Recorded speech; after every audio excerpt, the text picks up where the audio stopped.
Delphias Audiolibros presenta Halo Broken Circle, un libro del autor John Searle, publicado el 4 de noviembre del 2014. Capítulo 9. El refugio. Un mundo escudo desconocido. 850 C. La era de la reconciliación. Su nombre era el Nurmol, y Tersa sabía perfectamente que no debería estarla mirando fijamente. Ella estaba muy ocupada sirviendo cazos de comida a los trabajadores. No tenía tiempo para él, y él no debería tener los ojos clavados en el brillo de los dientes de su mandíbula, aquellos dientes tan afilados, tan blancos. No debería estar contemplando los esbeltos contornos de su figura, el fulgor parecido al de una gema de sus ojos de un verde plateado, la perfecta disposición simétrica de las 4 mandíbulas. La joven no llevaba coraza, salvo por algunos pulcros atavíos de cuero. No, mirar fijamente a Elnur no era aconsejable. Solo había coincidido con ella unas pocas veces y no tuvo el valor de hablarle demasiado. No había iniciado los rituales del cortejo, y Tersa tenía tareas que finalizar, ayudando a Ernika a reparar espadas energéticas. Elnur estaba en el taller del nivel 2 solo para llevar cazos de comida a los 5 machos sanguelis que trabajaban allí. La joven le llevó su cazo de puré de proteínas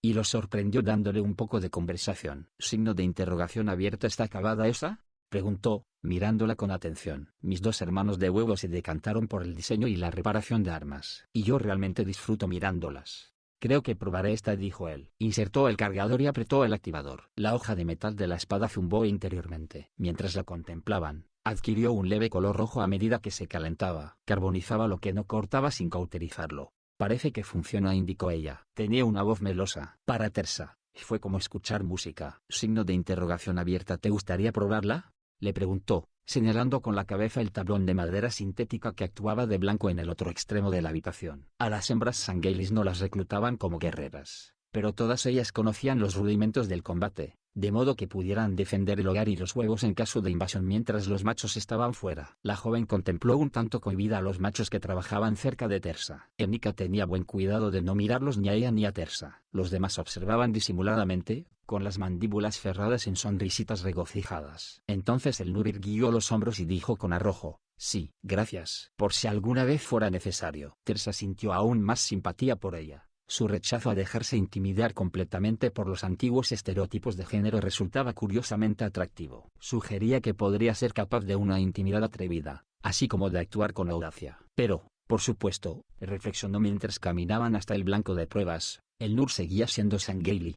Y jamás había oído de ninguna hembra sangueili que desafiara de verdad el antiguo orden patriarcal. Soln era tal vez más activa en el mundo tecnológico que muchas hembras, daba consejo al mismo Usaxelius, pero no se pasaba. En privado, Tersa se preguntaba si llegaría el momento en que alguna hembra sangueili intentaría revelarse de un modo más significativo. Pero desde luego la ejecutarían enseguida. La idea misma lo perturbó. Tersa se acercó al blanco, activando una vez más el quemador de la espada, y le asestó una cuchillada de prueba. El blanco tenía, muy apropiadamente, la forma de un Sansium, el único enemigo que cualquiera de ellos había conocido durante décadas, y la hoja cortó y quemó a la vez el cuello de la figura. Parece que funciona, declaró. Echó una veloz mirada a Ernika, que trabajaba unas cuantas mesas más allá. Ernika parecía hacer como si no se diera cuenta de lo que hacían Tersa y Elnur. Toma, Elnur, prueba tú. Se la entregó con cuidado y se apartó, puede que un poco más de lo que lo habría hecho de estar con un soldado experimentado. Ella le dedicó una mirada de leve reproche y luego blandió con ferocidad el arma contra el blanco. La hoja chisporroteó y seccionó casi la mitad del cuello de la figura del Sansium. La joven efectuó un hábil giro de muñeca y la espada se soltó, dejando un rastro de humo en el aire. Signo de exclamación abierta. La has convertido en un arma peligrosísima,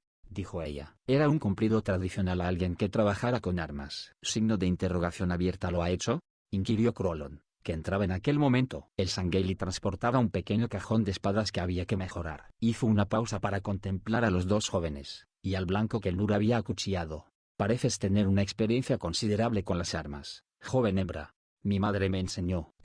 Lo sé, para la defensa del hogar y los huevos, la interrumpió Krolon en tono divertido. ¿Cuántas veces he oído esa excusa para una hembra que no sabía cuál era su sitio? Tersa sintió que la ira ascendía por su interior, igual que agua hirviendo por un tubo. Cogió la espada que sostenía Elnur. Krolon, eres un Skorken de las ciénagas, mordisqueando a una vez zancuda. Es necesario que te disculpes con mi amiga, o quizá que cojas una de esas espadas de tu caja. La habitación quedó en silencio mientras Ernika observaba con suma atención desde su mesa de trabajo. Krolon miró al joven sangueili con sorpresa. Signo de exclamación abierta. Vaya, tus mandíbulas tienen dientes. Después de todo, interesante.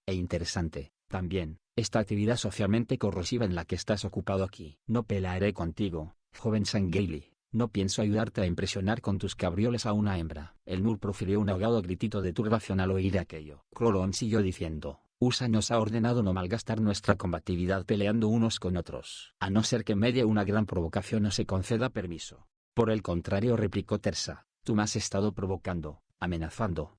Y ahora has insultado a mi amiga. Si continúas, le pediré permiso a Ernika. Signo de interrogación abierta. ¿Cómo te atreves? Crolón dedicó a Tersa una fría mirada centelleante y luego fue hasta la mesa, dejando caer el cajón sobre ella sin decir ni una palabra más. Ernika contemplaba a Tersa con una mezcla de aprobación e irritación. Signo de exclamación abierta. Vuelve al trabajo. Tersa, le gritó. Signo de exclamación abierta. Ya voy. Siento haberte metido en un lío, murmuró el Nur. Signo de exclamación abierta. Yo siento haberte avergonzado, musitó Tersa pesaroso. No debería de haber dicho que eras. Haber asumido que eras una amiga. Me refiero a que apenas te conozco. Quiero decir que no era mi intención. No pasa nada, respondió ella. Si depende de mí. Si eres mi amigo. Dio media vuelta y salió por la puerta. Con un gran esfuerzo, Tersa consiguió no seguirla con la mirada mientras salía. Rescola, Hanjurquom, 850 C. La era de la reconciliación. Enken, Bill y Flota cerca del techo se hallaban encerrados dentro de la gruta. El Uragok había accionado el mecanismo de la pared para que cerrara la cámara interior. Parecía un sellado permanente, una barrera sin junturas entre ellos y sus enemigos. Loken y Verbum estaban fuera. Y más allá de ellos algo se movía con un camuflaje escurridizo por el sotobosque. Algo peligroso. El resplandor de la silla antigravedad de Enken y de la luminaria proporcionaban una iluminación débil a la estancia. El Uragok emitió lastimeros sonidos agudos y agitó veloz los tentáculos en dirección a Viltame. Enken aguardó, nervioso, la traducción. El Sangheili tradujo con un gruñido. Tiene la capacidad de utilizar los dispositivos ocultos de las paredes. Puede percibir algo de lo que sucede ahí fuera. Es como yo esperaba, pero tal vez desearé más adelante no haberlo hecho. Signo de exclamación abierta. Explíquese, exigió el profeta de la convicción interior. Disparé más allá de Loken y el capitán, al exterior a través de la puerta y en dirección a la maleza para provocar a los que andan de caza ahí fuera, de modo que pensaran que era Loken quien les disparaba, y para que fueran ellos quienes aniquilaran al Sansyum. Y no yo. A Enken le impresionó el pensamiento estratégico de Viltame, y su honestidad. El joven explorador no era tan estúpido como para matar a un Sansyum y aún así tener la esperanza de evitar el castigo, fueran cuales fueran sus motivos. Y se las arregló para convencer al Uragok de que nos encerrara aquí dentro para que estuviéramos a salvo. Pero, ¿puede volver a sacarnos? Sí, eso dice. Bill habló por señas a Flota cerca del techo y este respondió: el Uragok dice que están peleando ahí fuera ahora. Algo les está disparando proyectiles. Loken y el capitán devuelven el fuego. Ah, Verbum. Lo han matado. Enken experimentó un escalofrío al oírlo. Al Vengeful Vitality podía darle instrucciones cualquiera que conociera los códigos de mando de la nave para regresar al Dreadnought. Y Enken tenía esos códigos. Pero Verbum había sido un agente del ministro de Seguridad Preventiva, y convicción interior tuvo la esperanza de ganarle la partida a Verbum por ser mejor estratega antes que matarlo, y así evitar tener que dar explicaciones a los jerarcas. El relato de la muerte de Verbum podría ser tergiversado fácilmente en su contra cuando Arnaud y Evocación Excelente lo conocieran. El Uragok volvía a hacer señales. Bill tradujo: ahora, Loken está disparando su arma y huyendo al interior del bosque. El enemigo está entrando en la gruta. Son Sansyums, pero diferentes de los que conocemos de suma calidad. Estos no usan sillas. Son más. El explorador calló un momento, evidentemente decidiendo, debido a una cortesía instintiva, no citar al Uragok comparando las dos razas de Sansyums. Tienen armas de proyectiles. Puede que disparados con gas. Uno de ellos coge ahora Verbum. Y la silla. Pero a esta tienen que transportarla. La silla está rota. El Uragok desearía poder arreglarla. Solo lo que sea relevante. Por favor, explorador. Sí, eminencia. Están abandonado la gruta. No parece que conozcan la existencia de esta habitación. Con suerte, eso significa que no saben que usted y yo estamos aquí. A lo mejor piensan que nuestro grupo se ha separado. Sí, eminencia. Sospecho que van a buscarnos a otra parte. Se volvió y miró la luminaria. Y de nuevo pareció como si éste le devolviera la mirada en silencio. Ahora, Enken dio la silla para que se aproximara a la luminaria. Extendió los brazos para alcanzar la reliquia sagrada, y ésta lo sorprendió al flotar hacia él, girar, y luego acomodarse en sus manos. Era casi como si la sostuviera en su regazo. Estoy sujetando las eras, murmuró. El pasado y el futuro. Estaba profundamente conmovido. Encontrar una reliquia tan importante, tan totalmente intacta. Es una reliquia hermosa, dijo Bill en tono reverencial, contemplando la luminaria. Sí, no debe hablar sobre ella, de vuelta en suma caridad, con nadie que no esté autorizado. ¿Comprendido? Sí, eminencia. Bien, el Uragok puede abrir ya la pared exterior y nos pondremos en camino. ¿Akrelum, eminencia? Enken se encontró preguntándose, de repente, si deberían ir a Akrelum en realidad. ¿No era más importante sacar estos artefactos sagrados de Hanjurquom? Tenía la luminaria. Las hembras parecían casi innecesarias en comparación con la reliquia, pero incluso mientras lo había discutido con Erno y evocación excelente, allá en suma caridad, comprendió que el material genético nuevo que las mujeres aportarían podría ser vital. Se había mostrado reacio a aceptar aquella parte de la misión, pero ahora estaba aquí, y si no regresaba con las hembras, Arno y evocación excelente podrían tomar represalias. Podrían bloquear el derecho de Cresanda a tener el hijo de ambos. Ella podría correr peligro de ser encarcelada. Debía seguir adelante con ello. Sí, respondió Enken. Iremos a Akrelum y recogeremos a las hembras. Que el espíritu del gran viaje nos proteja. Ahora. Dígale al Uragok que nos saque de aquí. El aire empieza a viciarse. Bill tradujo la orden y el Uragok abrió la pared. La luz de la luna y un poco de aire fresco les llegó desde el pasadizo que llevaba de vuelta al prado. Un ave voladora nocturna lanzó un gorjeo en algún lugar lejano. Ellos observaron y escucharon con atención. No había nada más. No había señales de estoicos en el exterior, ni tampoco de ningún enemigo. La pared simulada había funcionado. Inconscientemente, Enken apretó un poco más la luminaria contra el cuerpo. Bien, sigamos con esto. Regresemos a la nave de desembarco. Signo de interrogación abierta y luego a la corbeta. ¿Su eminencia? ¿A guardar estas reliquias? A Enken le tentó la idea. Sin embargo, no hay tiempo. Nos queda el resto de la misión por completar. Y los estoicos no esperarán que vayamos a Akrelum, o eso creo. Lo que quedaba de la expedición a la gruta regresó a la nave de desembarco sin incidentes. Aunque a cada paso que daban Enken esperaba un ataque surgido de la oscuridad. Cuando llegaron a la nave, Enken vio que las nubes se habían congregado, empujadas por un suave viento del este, y que la luna se alzaba para reunirse con ellas. Bill saludó a Trok Tangil cuando se acercaron, pero este contemplaba embobado la luminaria que Enken apretaba contra el pecho. Signo de interrogación abierta. ¿Es eso? Es lo que debería ser, dijo Enken con brusquedad. Eso es todo lo que necesitas saber. Todo el mundo a bordo de la nave. Prepárense para despegar. Trok parpadeó. Por supuesto, pero ¿no deberíamos esperar al capitán, eminencia, y al explorador Loken? Enken vaciló, preguntándose si debería confiar a Trok toda la verdad. Pero era mejor decir poco en lugar de demasiado. Al capitán lo mataron los primitivos estoicos. Y el explorador, el llamado Loken, huyó al bosque. Creemos que probablemente esté muerto. Trok se rascó la mandíbula rota. Parecía tener dificultades para comprenderlo. Signo de interrogación abierta. ¿Él huyó? ¿Quiere decir que intentaba flanquear al enemigo? No, le entró pánico. Trok parecía confuso. Era impulsivo, pero jamás lo he visto hacer algo deshonroso. Enken agitó una mano para dar por zanjado el tema. No tenemos tiempo para esta discusión. Debemos partir hacia Akrelum, como usted diga, gran profeta, pero... Trok escrutó el oscuro sotobosque. ¿Cree que lo siguieron? Signo de interrogación abierta. ¿Tiene alguna indicación de que se hubiera descubierto al Vengeful Vitality? Nuestro campo de invisibilidad parece haber funcionado hasta ahora, profeta. En ese caso probablemente estemos a salvo por el momento. Encontraron a algunos de nosotros, pero no descubrieron a los otros. O esa es mi conjetura. Trok, ¿puede pilotar el Vengeful Vitality cuando llegue el momento? Ya lo creo que puedo. No soy el experto que es. O era Verbum, pero...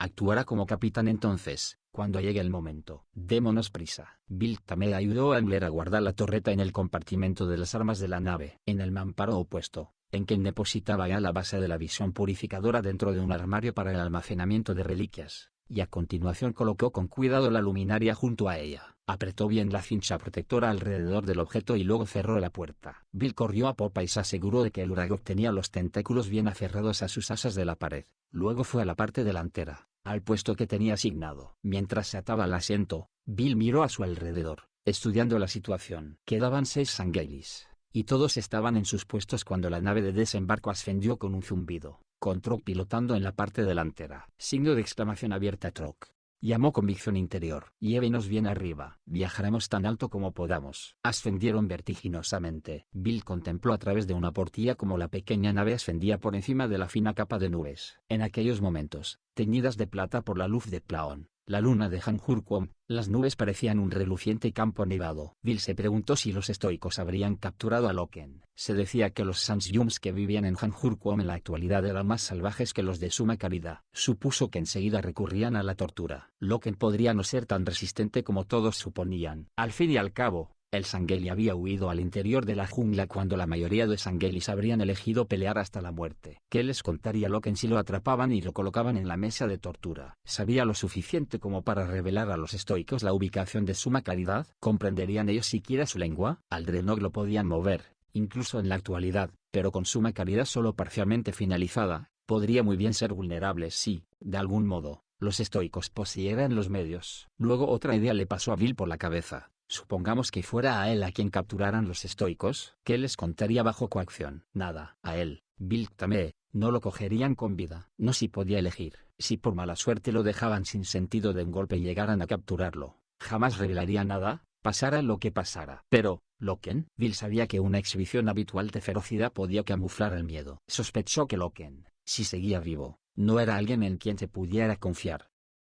Capítulo 10. El refugio. Un mundo escudo desconocido. 850 C. La era de la reconciliación. Teersa y Elnur estaban en el jardín de Usa, en el nivel ecológico del mundo escudo. Ella tenía una mano en la parte interior del codo del brazo derecho del joven, un modo antiguo para una hembra de pasear con un macho, un modo informal de hacer la corte que por el momento no implicaba ningún compromiso. Pero incluso este contacto casual hacía que las fosas nasales de Teersa se ensancharan. Le era imposible no soñar despierto, de vez en cuando, con ella. ¿Cómo sería criar hijos dentro del seno de acero del refugio? ¿No verían nunca un cielo de verdad? El sol artificial del interior del mundo escudo iluminaba los pequeños árboles, los escarpados afloramientos rocosos, las corrientes de agua, con la luz refractada sin peligro y filtrada por campos diáfanos de energía de modo que no existiera ni radiación peligrosa ni una luz deslumbrante. En lo alto, las formas con aspecto de carámbanos de los enigmáticos dispositivos que sobresalían del lejano techo cóncavo de metal brillaban pálidamente. Unas sombras se entrecruzaban de un modo curioso aquí y allí, franjas aleatorias a través de la zona del jardín. Algo susurraba quedamente en la maleza.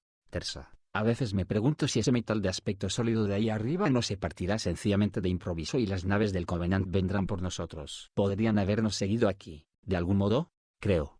Tengo que creer que Usa Exelius tomó todas las precauciones. No habría dejado ningún rastro. Y estamos muy lejos de Sanghelios. No, esto es justo lo que nosotros lo llamamos, un refugio. Para sus adentros. Teersa pensaba que no había modo de saberlo con certeza. Estimaba que el Covenant poseía gran cantidad de recursos. Los Sansyums eran astutos, y los Caidones de las ciudades-estado, allá en Sanghelios, jamás cesarían en su búsqueda del traidor Usa Exelius. Que hubiera clanes separados, ciudades separadas, estaba permitido. Pero los que osaban renunciar a Sanghelios para siempre iban irritantemente en contra de los principios culturales. Pero el instinto de Teersa era al menos tratar de proteger a Elnur de aquellas preocupaciones. Como a modo de presagio, una sombra cayó sobre ellos, pero no era más que un transporte robotizado que pasó volando a toda velocidad sobre sus cabezas. Desapareció en un instante, llevándose con él su sombra. Signo de interrogación abierta. ¿Crees que realmente estaremos aquí el resto de nuestras vidas?, preguntó ella. No lo sé. Me gustaría pensar que la intención sería usar esto como una base, y cuando fuera el momento oportuno, efectuar alguna clase de incursión y tal vez hostigar al Covenant, o simplemente explorar este sistema estelar. No sería natural para los Sangheilis carecer de un posible adversario, no tener nada contra lo que ponernos a prueba.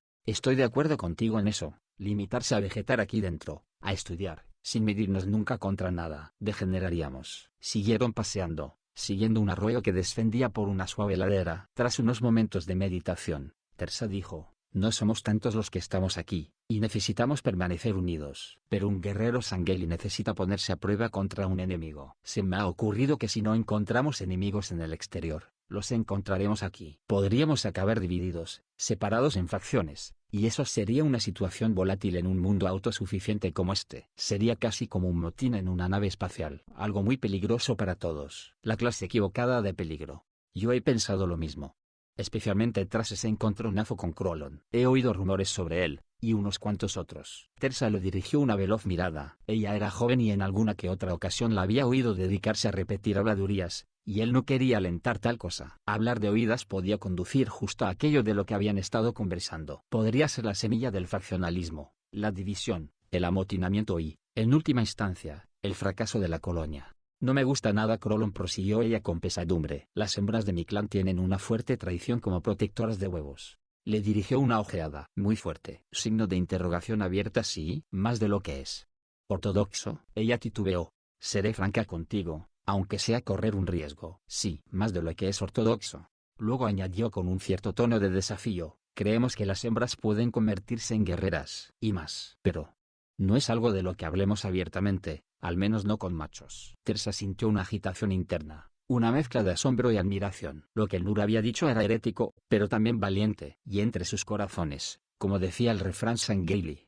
sabía que ella tenía razón. A lo mejor, tras oír eso siguió ella, en voz un poco más alta a medida que el sonido de una cascada aumentaba por delante de donde se encontraban: no querrías pasear conmigo nunca más. A lo mejor no te gustaría en absoluto que te vieran conmigo. No te culparía, pero quería que lo supieses. Supongo que sí lo sabía, por el modo en que le tomaste el gusto a aquella espada energética. El Nur, me honra que confíes en mí. La joven frunció las mandíbulas en una combinación de regocijo y reconocimiento. ¿Realmente sabes decir la palabra correcta, Tersa?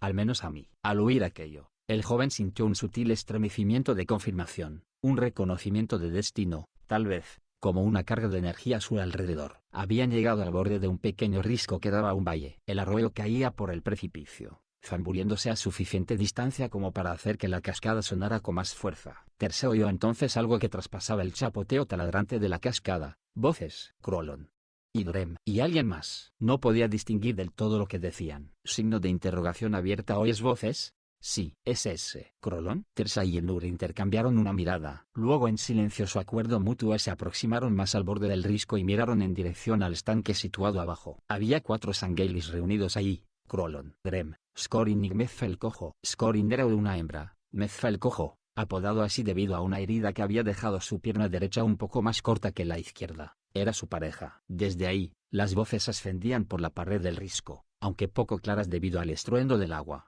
Si no actuamos, moriremos todos en cualquier caso, decía Crolon, pero la siguiente frase quedó tapada en parte por el ruido de la catarata, y Tersa solo oyó: punto. Alternativa, ¿hasta dónde? Pero Scorin y yo necesitaríamos pruebas. Esta idea de que USA cometerá una masa. Tersa perdió entonces el rastro de la voz de Gmezzagion. Difícil de. No podemos ponernos a. Podrían ejecutarnos a todos. Signo de exclamación abierta. Lo que Crolon dice es cierto, replicó Dren con vehemencia, en un tono lo bastante fuerte para abrirse paso entre los siseos y chapoteos de la cascada. Ya habéis advertido que USA raras veces nos permite llevar armas. ¿Por qué? Y ese artilugio volador está metido en ello. ¿Quiere hacer venir a los Sanjums? Eso no tiene sentido, manifestó Scorin. Si USA planea lo que decís, ¿por qué tendría que hacer venir? Signo de exclamación abierta. Silencio. Hembra, los machos están hablando, ladró Drem. Signo de exclamación abierta. Drem, le advirtió el cojo. Esa es mi pareja. Mezfa, intervino Crolon. ¿Acaso no te oí mencionar ayer que este lugar era un error? Odiaría tener que. Signo de exclamación abierta. Mirad, hay alguien ahí arriba escuchando, chilló Drem. En lo alto de la cascada, el Nur intentó instintivamente echarse hacia atrás, y su pie resbaló. Se tambaleó en el borde del risco. Tersa le agarró el brazo y la ayudó a recuperar el equilibrio. Tenemos que irnos ahora. Se alejaron corriendo, con Tersa deseando que USA no hubiera prohibido que llevaran armas sin permiso. Si se permitían partidas de caza. Había criaturas peludas y otras con plumas en el pedregoso nivel salpicado de árboles del refugio, la mayoría desconocidas pero ninguna peligrosa, y los escáneres habían mostrado que muchas eran comestibles. La colonia pocas veces necesitaría el sintetizador de proteínas a partir de ahora. La orden sobre las armas era polémica, y casi antagónica a la naturaleza de un Sangheili. Pero a USA le preocupaban los espacios reducidos, el estallido de peleas que no harían más que dividir un asentamiento relativamente pequeño y debilitarlo cuando llegara el momento de hacer frente a un enemigo real. USA había declarado que se suministrarían armas en el caso de ser atacado el mundo escudo, y de vez en cuando las permitían para sesiones de entrenamiento. Pero Tersa necesitaba un ajuste ahora. Crolon podría estarlos persiguiendo. Sí, como parecía, había estado urdiendo una insurrección. Querría saber de inmediato quién los había oído. Era probable que hubiera visto al Nur en el borde del risco, como mínimo. La joven corría peligro. El Nur parecía estar pensando igual, así que paró un instante, recogió una rama rota de debajo de un árbol que el tiempo había secado y despojado de hojas, y la sujetó con energía. Fue de lo más oportuna. Drem apareció de repente allí, saltando al suelo desde un peñasco para cerrarles el paso. Empuñaba un cuchillo de trabajo, algo que se usaba para labores cotidianas, pero letal de todos modos. Respirando trabajosamente, siseó, signo de exclamación abierta. Los otros son más lentos, pero no tardarán en estar aquí. Tendremos una charla con ustedes. Y blandió el arma. Tersa se colocó delante del Nur. Signo de exclamación abierta. Aparta de ahí, estúpido. Signo de interrogación abierta. ¿Me insultas? Masculió Drem. Se lanzó al ataque, intentando acuchillar a Tersa, quien esquivó con facilidad el ataque. El regate proporcionó a el Nur una oportunidad de adelantarse y golpear con el garrote. Alcanzó a Dren de pleno en un lado de la cabeza con él. Este giró en redondo y cayó al suelo, gimiendo a la vez que se sujetaba la cabeza. Signo de exclamación abierta. Buena puntería, exclamó Tersa con admiración. Signo de exclamación abierta. Vamos, dijo el Nur, saltando por encima de Drem y alejándose a toda prisa. Drem empezaba a incorporarse, blandiendo una vez más el cuchillo. Tersa le asestó una patada en la muñeca, con fuerza suficiente para arrebatarle el cuchillo de la mano y lanzarlo por los aires. Luego corrió tras el Nur. No parecía honorable no quedarse para entablar combate como era debido con Drem, pero en cierto modo tampoco habría sido honorable permanecer ahí y matarlo. 3 de los camaradas de Drem venían de camino, y el Nur estaría desprotegida si la atacaban. Pero por otro lado, daba la impresión de que la joven no necesitaba demasiada protección. A lo mejor pensó, debería de ser ella quien lo protegiera a él.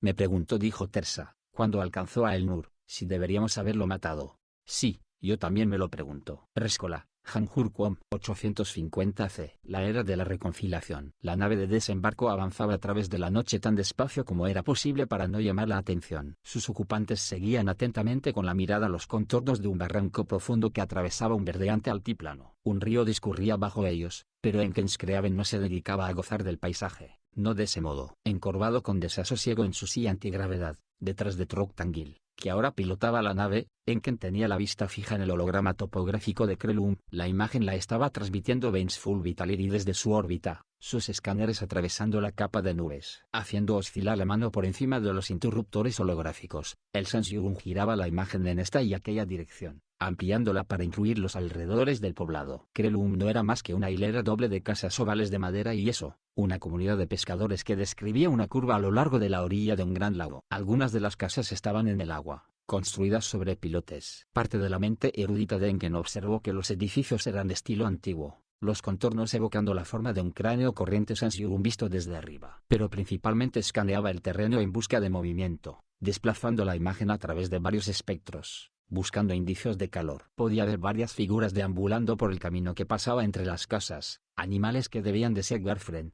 ganado robusto criado principalmente por su leche, brillaban desde una especie de corral. Él tenía un preciado cobertor de piel de Garfren sobre su cama. Allá en el Dreadnought estaba Cressandra acurrucada bajo él en aquellos momentos, dando vueltas en el lecho, llena de preocupación por él mientras intentaba conciliar el sueño. No pienses en ella ahora, se reprendió, fijando con más atención aún la mirada en el holograma. Circundando el poblado había una maleza espesa, y de vez en cuando un árbol de mayor tamaño de aspecto solitario se erguía entre los matorrales. La mayor parte del bosque que había existido ahí en el pasado había sido talado hacía muchos ciclos. Algo avanzaba de un modo un tanto raro entre el sotobosque, varias formas parecidas entre sí que no reconoció. Mezclados con ellas había otros signos de cuerpos que podrían ser Sansyums, pero no vio nada que tuviera el aspecto de una fuerza armada, nada que sobrevolara la zona. Ninguna nave, nada que se pareciera a emplazamientos de torretas de artillería. Troctangil echó una ojeada por encima del hombro. Signo de interrogación abierta. ¿Cómo está el terreno, Eminencia? ¿Está alertado el enemigo?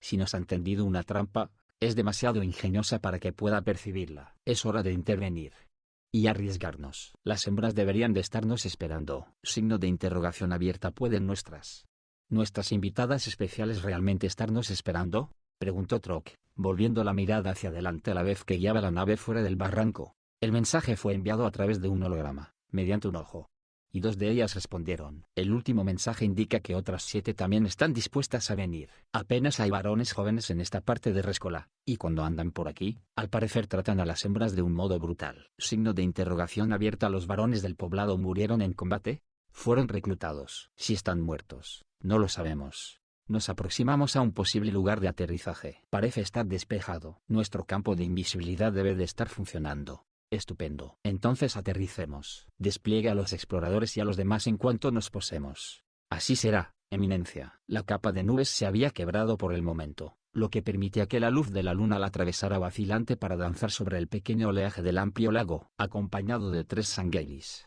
Enken recorrió pesadamente la curva playa en dirección al pequeño poblado de Krelum. Lo sostenía un cinturón antigravedad que no era tan eficiente como la silla, pero el resplandor de los instrumentos holográficos de la silla habría puesto sobre aviso a cualquier guerrero estoico de la zona, Aquí tienen al invasor reformista que están buscando. Y Enken sabía que efectivamente lo estaban buscando. A aquellas alturas debían de haber comprendido que los dos que habían encontrado fuera de la gruta no podían ser los únicos que había en aquel lado del planeta. A Enken lo acompañaban el comandante Troctangil y 2 exploradores Sangelis, Bill Tamer y un fornido y al parecer aterrado Finkel, este último con el rifle aferrado contra el pecho. Los Sangelis tenían fama de poseer una valentía excepcional, pero por alguna razón no había asignado una pareja de exploradores poco aguerridos a la expedición. Primero Loken y ahora este otro, una muestra más de la perfidia de Erno, probablemente, pero el ministro de Seguridad Preventiva no había contado con el ingenio de Vilktame, alguien que tenía un gran destino que cumplir. Enken se ocuparía de eso. El profeta esperaba que la nave de desembarco estuviera a salvo con los demás. No estaba suficientemente defendida, y si la destruían a pesar del campo de invisibilidad, la misión sería inútil. El profeta de la convicción interior se detuvo y su séquito armado hizo lo mismo a su señal. No quería darse de bruces con una trampa. Aguzó el oído, y solo oyó voces apenas perceptibles que el viento transportaba por encima del vaivén de las olas. Podía oler el agua en movimiento de aquella laguna de montaña. Oyó el gruñido y el salpicar de alguna criatura de gran tamaño. Allí fuera, tal vez un hildor hambriento. Aquellos inmensos depredadores de 6 patas eran anfibios, y esperó que no salieran a la orilla para intentar averiguar a qué sabía su expedición. Harían falta los rifles de plasma para matar a una criatura de aquellas y eso atraería una atención que no deseaban. En Krelum brillaban lámparas en las ventanas con la electricidad acumulada durante el día a partir de la energía solar, recogida mediante plantas que tapizaban el tejado. Según los análisis de los escáneres de la corbeta, las luces creaban círculos de iluminación modelados por las ventanas redondas de las casas de forma romboidal. Enken vio botes amarrados repiqueteando contra pilotes con los movimientos de las olas, y el reflejo de luz en el agua alrededor de las casas construidas sobre pilares. De vez en cuando vislumbraba Sansyums que pasaban, recortados contra las luces. Vio solo a uno que pareciera varón, y el tipo se movía con paso vacilante, como si fuera bastante mayor. Somos unos estúpidos al estar aquí, pensó. ¿Y si le sucede algo a la visión purificadora y a la luminaria allá en la nave de desembarco? Deberíamos llevarlos a la órbita. Yo debería de estar estudiándolos, no dando trompicones por un poblado primitivo. Pero se había quedado en que recogería a sus pasajeras a una hora concreta, y tenía que ser puntual. Suspiró. Prosigamos. Encabezó la marcha, caminando penosamente mientras deseaba poder tener un cinturón antigravedad más potente. El mensaje había dicho que tenían que encontrarse con una hembra llamada Liluna justo fuera del pueblo junto a la orilla. Y ahí delante, ¿no era esa la oscura silueta de una hembra Sansyum? Sí. También había algo más en su postura, su lenguaje corporal, que expresaba nerviosismo, vigilancia.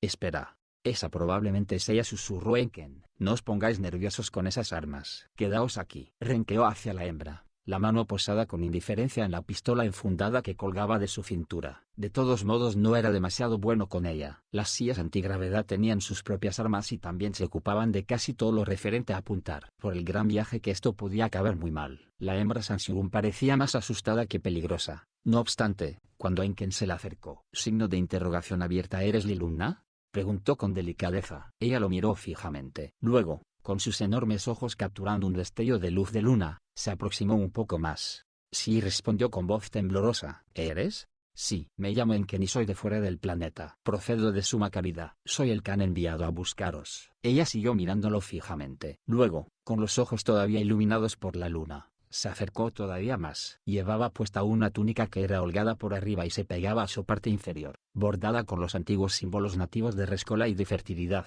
Era la túnica tradicional que vestían las hembras Sansyums que buscaban pareja. Liluna lo miró de arriba abajo, con el ceño fruncido. Pareces no del todo bien. ¿Es todo el mundo como tú, allí? Tenía un acento muy marcado, y su uso de las palabras no le era del todo familiar, pero Enken comprendía lo que ella decía, y ella parecía entenderlo a él. Se estremeció interiormente ante aquella contundente evaluación. Es solo que no estoy acostumbrado a la gravedad más fuerte que hay aquí. No era la explicación completa, pero sí admitía que el Sansyum reformista típico era más débil que los varones que ella conocía aquí. En Hanjurkwom, podría no querer ir con él y su misión fracasaría. Sintiéndose vagamente culpable, siguió explicando. No somos todos parecidos, por supuesto. ¿Todavía estáis dispuestas tú y las demás a venir con nosotros? Ella efectuó un movimiento sinuoso con el serpentino cuello y un gesto con la mano que era el mismo entre todos los Sansyums, incluso en Suma Caridad. Significaba, he decidido. Será excelente, Liluna. Pero debo preguntarte, ¿hay soldados aquí? ¿Alguien que busca seres venidos de fuera de este mundo?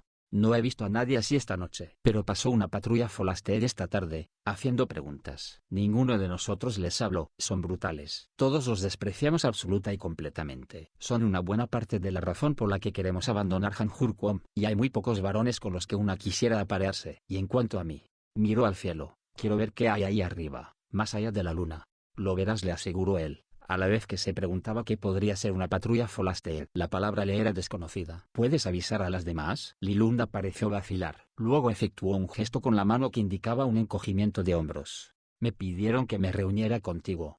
Y yo debo decidir. Siempre he sido intuitiva. Pareces honesto. Sencillamente tendré que confiar en que no seas alguna especie de secuestrador. No soy un secuestrador.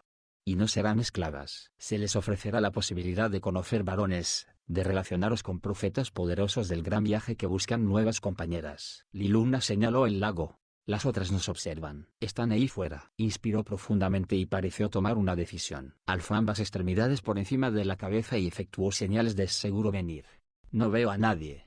Ahí, dijo Liluna. ¿Ahora las ves? Entonces envió a Lilbdor, moviendo rítmicamente las patas mientras nadaba hacia ellos, con la boca muy abierta. ¿Estaba Liluna aquí para arrojarlo a las fauces de un depredador acuático gigante? Parecía absurdo, pero de todos modos la enorme bestia cubierta de escamas se abalanzaba sobre ellos. Gracias por escuchar, like y suscripción si les gustó y pueden comentar cualquier cosa. Hasta la próxima, amigos.